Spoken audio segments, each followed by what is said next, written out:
everybody, I'm Rebecca and welcome to Rebecca's Sweet Kitchen.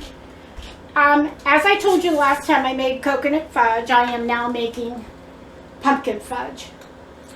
This was requested. This one's really easy. I got this one off of Libby, of course, the people who make good pumpkin.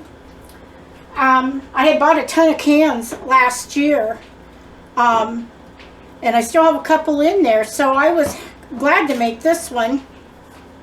So what's in my pot? My pot has 2 cups of granulated sugar, and again I use real sugar cane.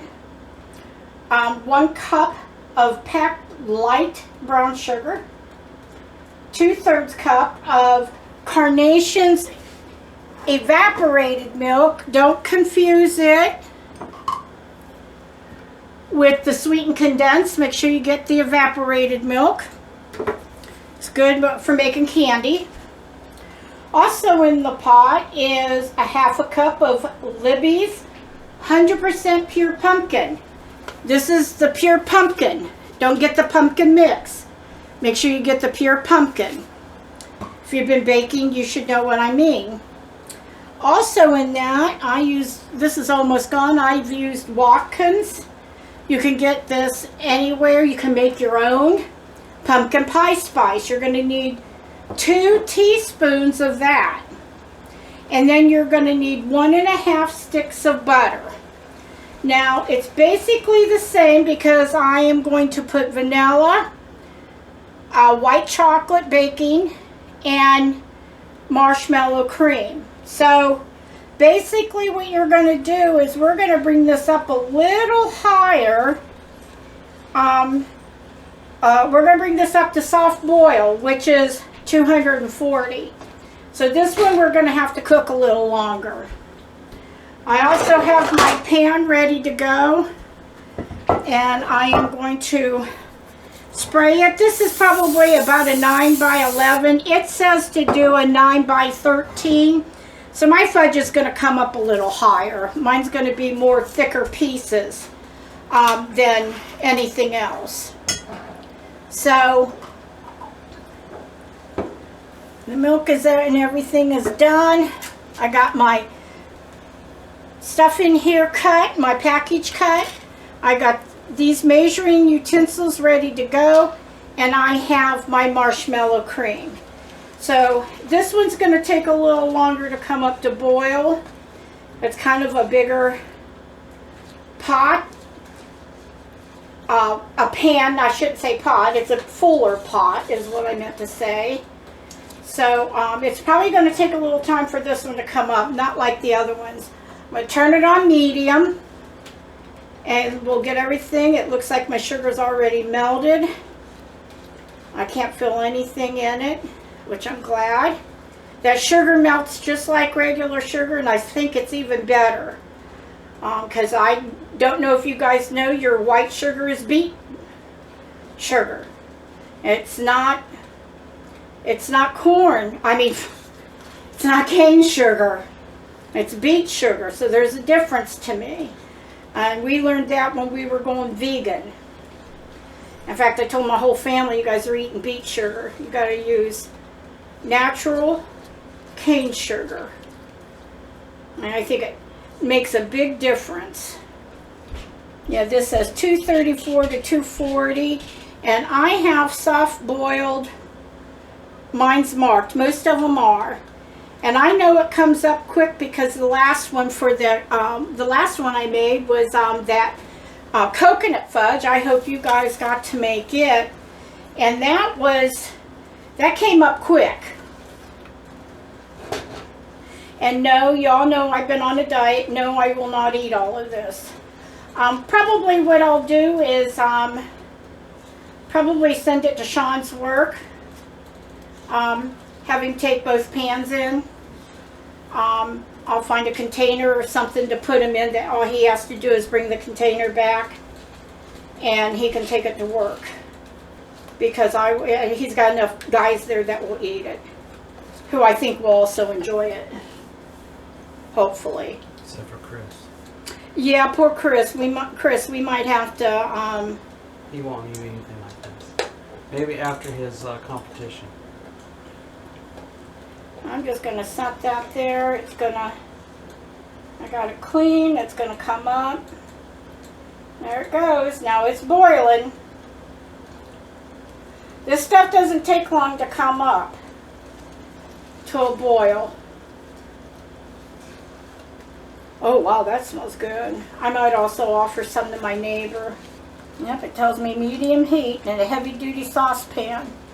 Bring to a roiling boil. Stir continuously. It says it takes about 10 to 12 minutes. And it's not, as you can see, I'm putting my spoon under the candy thermometer. You don't want to rest your candy thermometer on the bottom of the pan. So I can see, move mine underneath there. So it's getting the true temperature and not the bottom of the pan. It's getting the temperature of the real mixture, not the bottom of the pan. We're up past 200. That smells good. Stirring it constantly so it doesn't stick or burn. And as you can see, I'm going up the sides of the pan. I just ordered a new candy pan that's going to be higher up this way and not so round. So my thermometer, I don't have to worry about it. I can stick it in there and it will work. I'm getting close. Set about 10-12 minutes. So, and again, this is on medium heat. And I'm brushing down my sides so I don't get crystallization of the sugar all around it. There's another way you can test this too. And that's with cold water. Just add a few drops to cold water. If it balls up and stays soft, it's done. But we're up there. Hold that right there. That's cold water. And you bring it together. Almost there. See, it forms a nice soft ball. Might be just about ready. Yep. I think it's done. Just the way that ball and that cold water did it.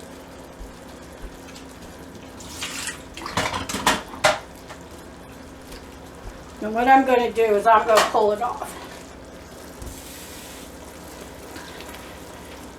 And I think it's ready. Look how it's going on the sides.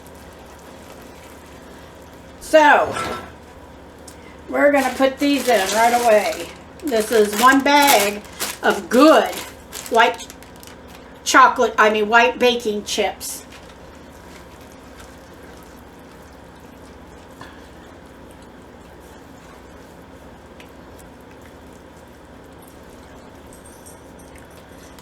Get this mixed up. You can tell it's gonna go. I can usually tell when it starts to go. I've been making fudge for a long time. I can usually tell when this is gonna go. I add my marshmallow fluff or marshmallow cream, whatever you want to call it. Also, if you don't get it in your area, you can make it. I've never tried to make it, but Just Google it. All you gotta do is Google it. You can make it with marshmallows, or you can make it from scratch. But it is gonna take corn syrup, that I do know. There we go. We'll get this in. This fluffs it up. And also 1.5 vanilla. There's 1.5 teaspoons or 2? teaspoons. And there's the half. Now you can add walnuts, you can add pecans. I had some walnuts over there sitting, and then I had to think about my audience and think about who might be eating this and who might not want. Oops. Wow. I've never had that happen before. Huh. That's Pioneer Woman. And see, I can already tell just by adding that. Whoa! This is terrible. Grab another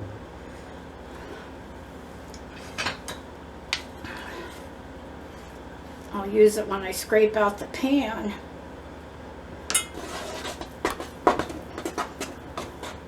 But I can tell when I make my fudge, I can usually tell, and I can tell this one's going to work. See that? I'm pretty good at telling. Looks like a nice peanut butter fudge, doesn't it?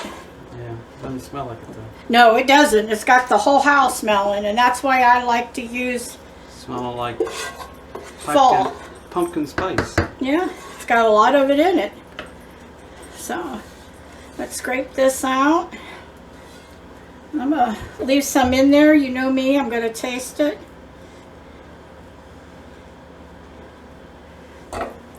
And that's perfect. See now? Oh yeah, that's going to go. See how it's sticking? Just like that? I can tell. I can tell because I've made peanut butter fudge so many times. That's good. That is really good. So what we're going to do, you can even see the pumpkin spice in there.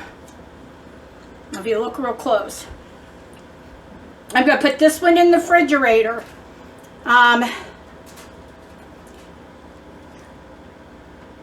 Let's see, you can even use butterscotch in this. But I like the white. The butterscotch, if you want that kind of flavor, you can get it with that. So I'm going to put it in the refrigerator and let it cool. And once it's cool, we'll come back and we'll taste it. So we'll be right back. Hi everybody, welcome back to my kitchen. I got the pumpkin fudge done. It's sitting right here.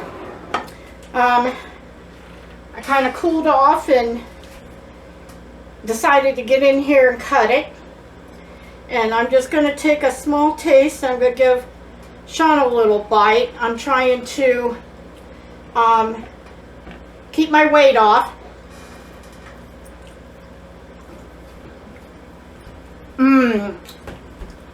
That's really good. Yeah, tastes like pumpkin. Tastes exactly like pumpkin. Oh, I'm going to have to give some of this to the neighbor. But like a sweetie fudge kind of pumpkin, yeah. Pumpkin-y taste. It's good. It's really good. Now, I had somebody ask me for this, and the recipe will be in the description. Sean will make sure it gets in there, so that way you don't have to write and ask. We love your comments. If you have any questions. And don't forget, if you can't get marshmallow fluff or marshmallow cream, order it. See if you can get it off of Amazon or maybe some store. Also, Google it. You can make it if you have corn syrup and marshmallows, and there's another way that you can make it homemade too. But you have to have corn syrup. I know some countries don't have it. We just learned that Germany doesn't have it, so I was real surprised. But it's really good. Take some fresh, pumpkin. Plus, on top of it, it takes the pumpkin spice. So it really adds a good zing to it. Perfect for Thanksgiving. Perfect for Halloween, just to have out if you're having a party. Anything like that. It's really, really good. Christmas. Yeah, you can do it at Christmas too. Some people still do use the pumpkin at Christmas. But I do have some good Christmas ones coming up too in just a few weeks. So thank you for joining us. Like, subscribe, send me a message, and I'll see you next time on Rebecca's Sweet Kitchen. Bye.